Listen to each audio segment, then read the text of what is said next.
This second talk is really all about the learning aspect of just culture, because when things have gone wrong, the efficacy of your response is limited by the objectivity with which you understand why things have gone wrong. So I want to really describe the basic model of just culture as designed by James Reason in this short talk. Here's a simple exercise. You can't see me do this, but if you stand on your left leg and rotate your right leg clockwise, and then point at the ceiling, and draw a big fat figure of 6 in front of you like this, you should find neither of those tasks particularly difficult, but try doing the two things simultaneously and you should find that it's next to impossible. If you redesign it for what it's worth and do a clockwise rotation of the right leg and a figure of 6 from the inside out, it's a complementary movement, not a contradictory movement, and it's error-free. 3 Mile Island is a really good example of this because they had a very sexy looking control panel that was actually really difficult to use. So the local workers had taken different beer cans to put on important and unimportant levers to try and retrofit some sort of usability. But of course, when the trip happened, their response was poor, and everybody knows about it. So in Reason's classic model of just culture, there are really 2 sides to it. The first one is unintentional errors, and obviously blaming an individual in this case is pointless. The second side of the fence are intentional errors, what he calls violations. Now, those violations can be caused by several factors. The first violation is a situational violation, and this is where, under the circumstances, the individual really has to sort of decide between the devil and the deep blue sea. You might have heard the expression, you can have it quick, you can have it cheap, you can have it good quality. Pick any 2. Or perhaps you're driving to an airport for an incredibly well-deserved holiday in Tenerife or somewhere, and as you arrive at the airport, you hear on the radio, work to rule today at Gatwick Airport. You know, you're not going to think, oh, fantastic, they're going to be really efficient and super safe. You're going to think something entirely different, and then when you finish thinking that and running into the airport knowing you're going to be delayed, you know, do you ask yourself the question, well, I wonder what rules it was that they weren't following yesterday?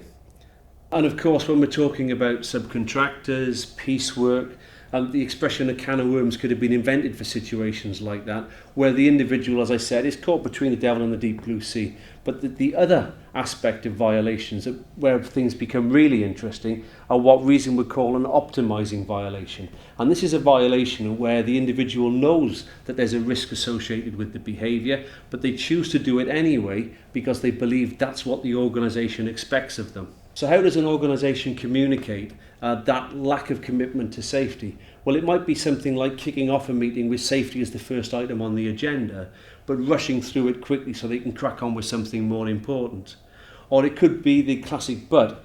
You know, if you're in a pub and your girlfriend turns to you and says, you're a really nice bloke and I really like you, but you know that that's going to finish badly because subconsciously we understand that everything after the but is important, everything before the but is just so much flannel. Now, why that's important is if somebody says to you, I want this job doing safely, but by Friday, that means something completely different to I want this job doing by Friday, but safely. And absolutely everybody knows what's expected of them. But if something goes wrong and we all end up in court, of course the supervisor will stand there and say, but I said safely, really explicitly, I don't understand what the problem is.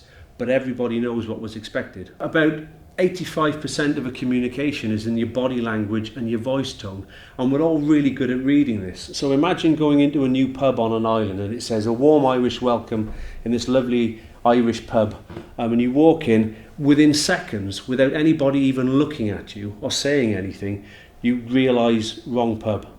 And so you go to a similar pub where the people are bigger and tougher, and again you go in with your kids and without anybody saying anything or even looking at you, you take a few seconds to work out we'll be fine here because it's just in the air and we're all really good at picking up on these signals.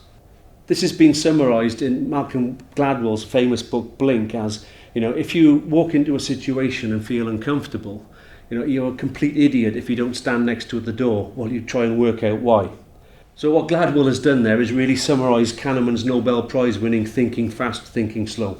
So these things that we're talking about, body language, where the words are before or after a but in a sentence, they're really good examples of what people are calling nudge theory or behavioural economics, where small things can have a big impact on your behaviour.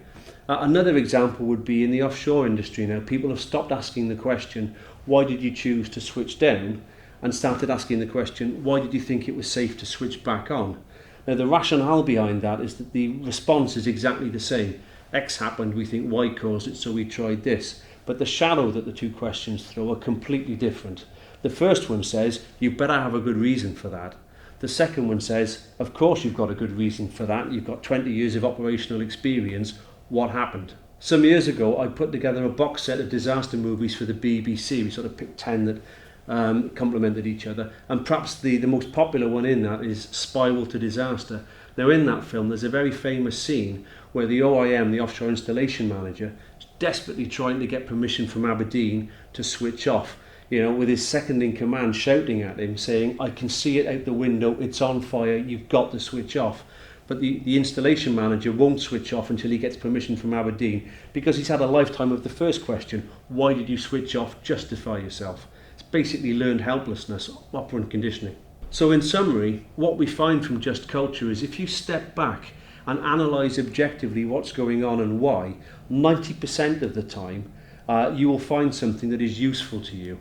You know, we often say that an unasked why question is a learning opportunity missed. And 90% of the time when you ask that question, you'll get something useful.